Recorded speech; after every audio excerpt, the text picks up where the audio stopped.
Emas sebagai pelaburan. Sebenarnya emas sudah menjadi bahan pelaburan sejak harganya mula-mula diselaraskan pada tahun 1717 oleh Sir Isaac Newton.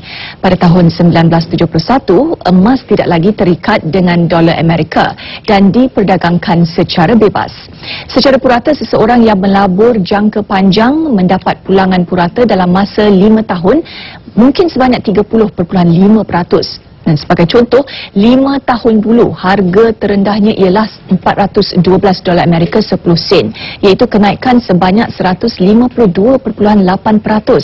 Rasanya pelaburan di pasaran saham sendiri tidak boleh memperolehi keuntungan sebanyak itu. Tidak ramai yang sedar akan pulangan yang lumayan daripada pelaburan emas. Cara yang baik untuk melabur emas ialah dengan membeli shilling emas atau emas keping selain barang kemas.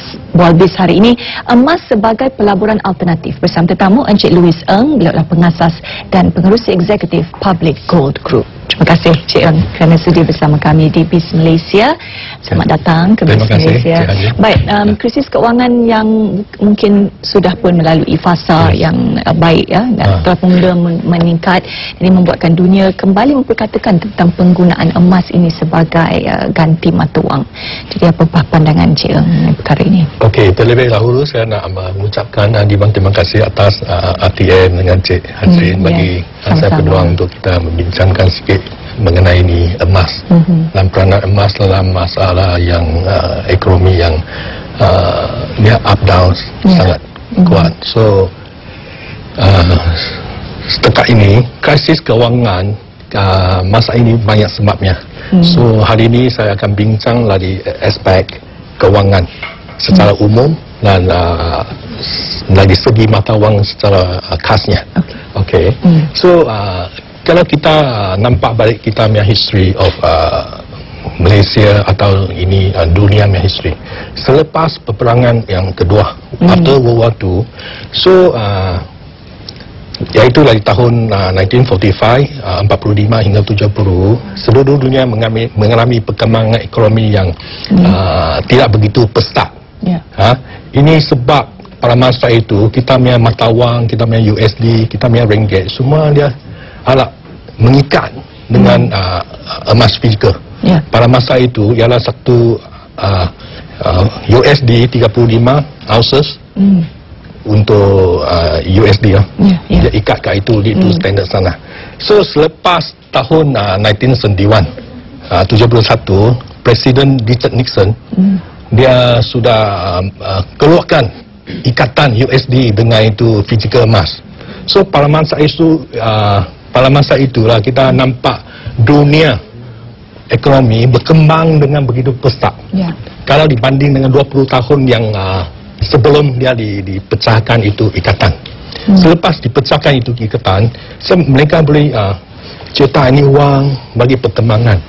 So yang kita nampak dengan mata kita jelas sendiri ialah selepas peperangan yang kedua, you tengok Japan itu Jerman dia berkembang dulu. Selepas itu dia bagi wave yang kedua, gelombang yang kedua. Gelombang yang kedua kita nampak negara yang kita cakap empat naga macam Taiwan, Singapura, Hong Kong, lagi Korea. Mereka naik.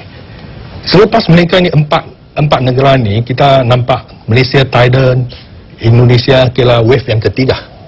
So selepas wave yang ketiga siapa ada? China, Vietnam. Kita sekarang tengok China, Vietnam. So lepas tu mungkin wave yang kelima ni kita nampak Laos, Burma. Dia gelombang dia main. Ini sebab mereka boleh cetak wang. Boleh bagi invest. Jadi kenapa emas tidak dijadikan sebagai mata wang utama? Kerana keuntungan ni. Kenapa ia tidak dijadikan sebagai ganti kepada mata wang? Dia akan. Sebab kita pada masa ini kita sudah dia ni fiat money ialah money yang tak terikat dengan fizikal emas. Dia sudah ada satu kesuntukan. Kesuntukan ialah disebabkan ini mereka boleh print sesuka hati. Macam 1.5 year ago, satu setengah tahun yang lepas, ini Federal Reserve. Dia tu bail out dia punya company, dia print 7 trillion. Tapi untuk pengetahuan ini rakyat seluruh China mereka ambil 50 tahun baru ada deserve 1 trilion. Tapi dalam 1.5 year mereka print 7 trilion. Bermaksud ini wang mereka boleh cetak sesuka hati untuk tujuan yang tertentu. Tapi sebelum 1971 dia ni tak boleh sebab dia 35 USD kan mesti bayar dengan 1 ounce. Itu emas. Jadi negara dunia akan sepakat menjadikan emas sebagai ganti mata wang? Sepakat dia memang banyak halangan. Sebab kita punya bank negara atau central bank of the world, lagi itu Bank of International Settlement atau IMF atau World Bank, mereka macam satu golongan yang mereka sudah praktis ini fiat money sudah 40 tahun lebih. So mereka sudah biasa dengan ini fiat money. So bukan begitu senang nak tukar kita punya sistem. Mana kita sendiri kita tiap-tiap hari guna fiat money. Kita sudah terlupa ini emas boleh dijadikan sebagai satu mata wang. Jadi untuk sebagai satu pelaburan alternatif dengan membeli shilling emas sebagai pelaburan adalah salah satu cara yang terbaik pada pandangan Cik Eng? Dia memang satu cara. Emas, nak lebur emas ni ada beberapa cara. Yang tu masa depan itu future market satu.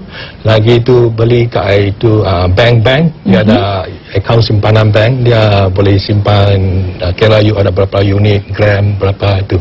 Tapi ini kita public gold yang kita introduce, you beli emas, you dapat emas. Ini memang satu beli emas dapat emas. Beli emas dapat emas. Kita tak simpan bagi customer ambil balik bagi simpan. Tapi kita punya harga, kita harga ikut itu antara bangsa punya harga. Jadi kalau sebagai contoh yang dibawa oleh Encik Eng ini, berapakah nilainya? Yang ini lekat 39,000. 39,000 jadi pada satu bar? Bukan, semua satu set. Sekali? Ia ada dinar.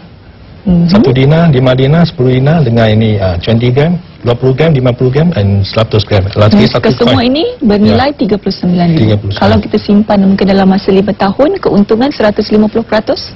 Ya, boleh? Mungkin kalau ikut yang for the last 8 years, dia tiap-tiap tahun dia naik meningkat. Ya, 25. Sebab cetak, ini dunia ni mereka terlalu banyak cetak ni mata wang. Mereka cetak bukan satu helai, satu ringgit, satu USD. Mereka cetak satu helai, 1 million.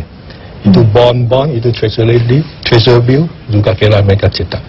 Saya selalu guna itu cetak rompak. Mereka cetak. Dan mereka rompak? Mereka rompak. Saya cakap macam ni. Sebab macam kita dalam dunia, ada 10 juta yang duit. So kalau mereka cetak lagi 1 juta, you yang diraih turun lah. So dia setelah senyap-senyap, rompak.